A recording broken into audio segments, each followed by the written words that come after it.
E aí galera do YouTube, hoje eu vou estar ensinando a como fazer esse barulhinho aqui com o mouse, ó. Aqui, ó. E também com o teclado, se vocês também quiserem.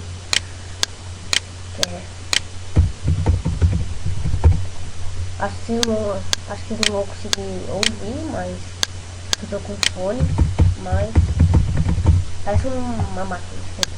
Beleza, vamos. Primeiro você vai precisar do programa Jingle Keyboard 2.4. Eu vou deixar na descrição do vídeo aí, bastante. E você vai precisar do Camtasia. Beleza. É bem fácil. Primeiro você baixa ele, né? O Jingle Keyboard.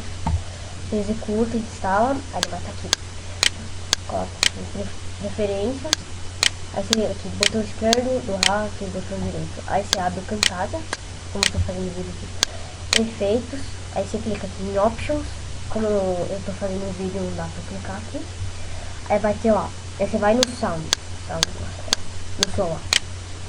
Aí vai ter o primeiro é da direita e o segundo é da esquerda. Aí você pega aquele lá e clica aqui. Aí você dá um Ctrl+C, Ctrl+V, aqui ó. Aí pronto, dá um minimizar e acabou. Essa é mais uma videoaula. Se inscrevam no meu canal e clique em gostei e comente. Falou!